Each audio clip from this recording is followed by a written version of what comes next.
और देखिए, अखबारों की सुर्खियों के साथ दिन की शुरुआत करते हैं बहुत लोग, और कईयों के दिन की शुरुआत अगर अखबार से ना हो तो दिन की शुरुआत उन्हें खटकती रहती है दिन भर। तो चलिए अखबारों की सुर्खियों के साथ करते हैं शुरुआत। और आज जब हम बात अखबारों की कर रहे हैं तो देखिए, हर अखबार की सुर्खी आज लगातार बता रही है कि किस तरीके से कल गृह मंत्री अमित शाह ने जो अंग्रेजों की गुलामी की निशानियों को खत्म करने की कसम प्रधानमंत्री नरेंद्र मोदी ने लाल किले की प्राचीर से खाई थी, उस पर एक आखिरी कल भी तस्वीर हमने मॉनसून सेशन के आखिरी दिन देखी है और इसे मास्टर स्ट्रोक मोदी सरकार का माना जा रहा है। और इसमें देखिए, आईपीसी, सीआरपीसी और एविडेंस एक्ट, इन तमाम जो कानूनों को बदला गया है और इसमें एक बड़ी तस्वीर पेश की गई है अमित शाह की तरफ से। अंग्रेजों के द्वारा बनाए गए 3 कानून आने वाले समय में बदले हुए नजर आएंगे, जिसमें इंडियन पीनल कोड की जगह अब भारतीय न्याय संहिता होगी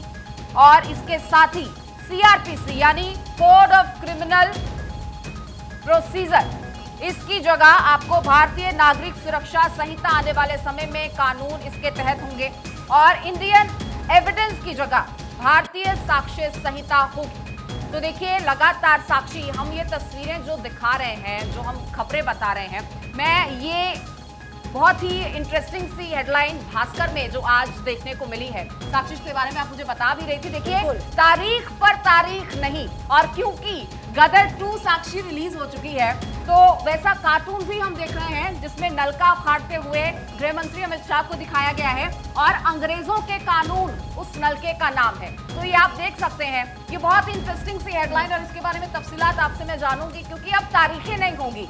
जिस तरीके से हम लगातार कानून प्रक्रिया की बात कर रहे थे और सीजेआई ने भी जिक्र किया था और नाराजगी भी जताई थी कि बहुत सारे केसेस लंबित हैं, पेंडिंग है और लंबे समय से पेंडिंग है, तो अब उसको लेकर जो है वो बातचीत साक्षी करेंगी आपसे और बताएंगे कि किस तरीके से इसमें बदलाव होगा। बिल्कुल अमृता, आपने बहुत विस्तार से बताया और एक जिक्र यहाँ पर अमृता ने किया, क्योंकि दैनिक भास्कर का अखबार इनके हाथ में है और इसके ऊपर तारीख पर तारीख लिखा गया है। ये डायलॉग आपने बखूबी सुना होगा और इस डायलॉग से आप वाकिफ भी होंगे। और ऐसा कब कहा जाता है? जब भी कोर्ट की बात आती है, क्योंकि अमूमन हम देखते हैं कि कोर्ट में जब भी कोई मामला जाता है लंबे लंबे समय लग जाता है, सालों बीत जाते हैं। लेकिन अब ये जो नया कानून लाया जा रहा है, जो बिल पास किया गया है, आईपीसी को अब भारतीय न्याय संहिता कहा जाएगा। अमित शाह ने, गृह मंत्री ने हमारे इस बिल को रखा जो कि पास होने जा रहा है और अपने आप में कई अहमियत है। विस्तार से उसके ऊपर चर्चा करेंगे, लेकिन तारीख पे तारीख क्योंकि हमने जिक्र किया, उसका क्या मतलब है ये आपको बता दें। सारे लगभग अखबारों की यही हेडलाइन है, सबसे प्रमुख हेडलाइन है। यही कारण है कि हमने सबसे पहले इस मुद्दे को उठाया। दैनिक भास्कर दिखा रही थी, मेरे हाथ में जनसत्ता का अखबार है।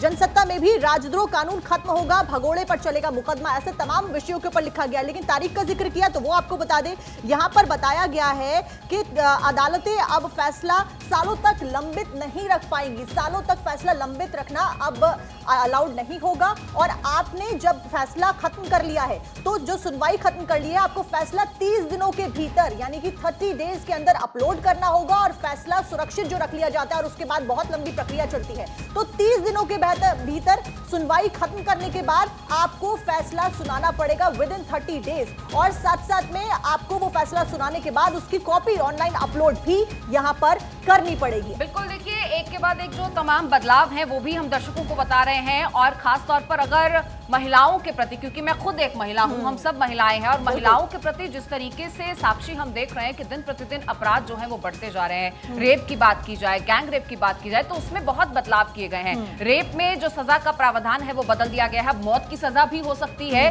और उम्र के लिहाज से जो है उसमें उम्र कैद भी हो सकती है, क्योंकि 12 साल से कम उम्र की बच्ची के साथ अगर रेप किया जाएगा तो उसमें फांसी की सजा होगी, और अगर 16 साल से कम उम्र की बच्ची के साथ रेप किया जाएगा तो उसमें जो है वो अधिकतम सजा जो है वो उम्र कैद की होगी। और यही गैंगरेप की अगर बात की जाए साक्षी, तो उसमें भी बदलाव जो है वो किए गए हैं। उसमें 20 साल की उम्र और 18 साल की उम्र से ऊपर की अगर महिला है उसके साथ गैंगरेप किया गया है तो फिर वहां पर आपको देखने को मिलेगा आने वाले समय में जब ये बदलाव होंगे तो उसको उम्र कैद की सजा होगी। लेकिन अगर नाबालिग से गैंगरेप किया जाता है तो वहां पर फिर फांसी की सजा होगी, जिसकी मांग साक्षी लगातार महिलाएं कर रही थी। जो तमाम जो हमारे ऐसे अदारे हैं जो इसकी बात करते हैं, वुमेन सेफ्टी को लेकर जो बात करते हैं, जो एनजीओ है इसके बारे में बात करते हैं, तो वो तमाम लोग लगातार इसकी मांग कर रहे थे कि ऐसी मानसिकता के जो मालिक लोग हैं उनके खिलाफ ऐसी ही कार्रवाई होनी चाहिए, या तो वो उम्र भर जेल में सड़े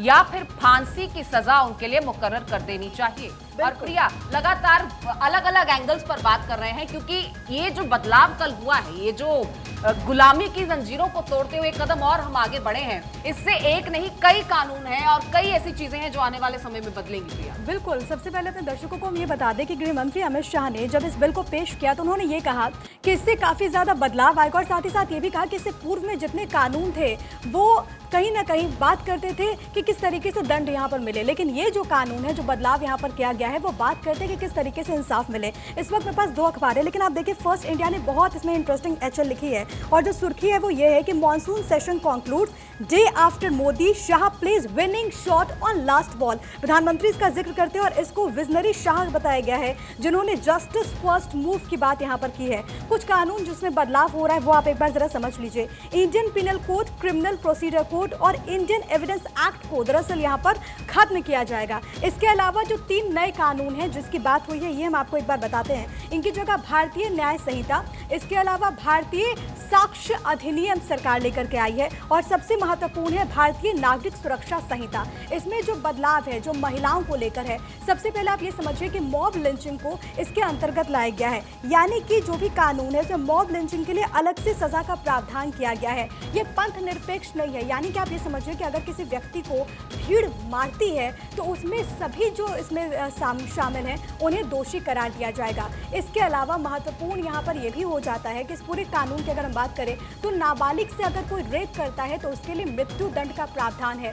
राजद्रोह को समाप्त करने की बात कही गई है, क्योंकि राजद्रोह एक ऐसा कानून है जिसको लेकर सुप्रीम कोर्ट ने भी चिंता जाहिर की थी, और वक्त वक्त पर इस पर चर्चाएं हुई हैं कि इस कानून को समाप्त क्यों नहीं किया जाता। अब सरकार ने इसको लेकर पहल की है। इसके अलावा डिजिटलाइजेशन कैसे हो उस पर फोकस किया गया है। महत्वपूर्ण ये भी है अपलक कि अगर अब कोई जो अपराधी है वो अगर वहां पर उपस्थित नहीं होता है तो उस पर ट्रायल चलेगा। इससे पहले क्या होता था कि जैसे कोई अपराधी है वो कोर्ट में पहुंचता था तभी ट्रायल होता था, लेकिन अब उसकी अनुपस्थिति में भी ट्रायल का काम चलेगा। पलक, बिल्कुल, देखिए,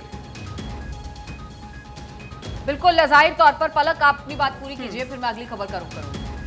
वही जिस बात का आप जिक्र यहाँ पर कर रही थी, तकनीक का, नवभारत टाइम्स फिलहाल मेरे पास है। नवभारत टाइम्स में भी इस बात का जिक्र यहाँ पर किया गया है कि तकनीक को भी खास तौर पर अहमियत दी जाएगी। बिल्कुल, जाहिर तौर पर देखिए हर तरीके से भारत जो है वो लगातार इवॉल्व हो रहा है और ये एवोल्यूशन आगे भी जारी रहेगा।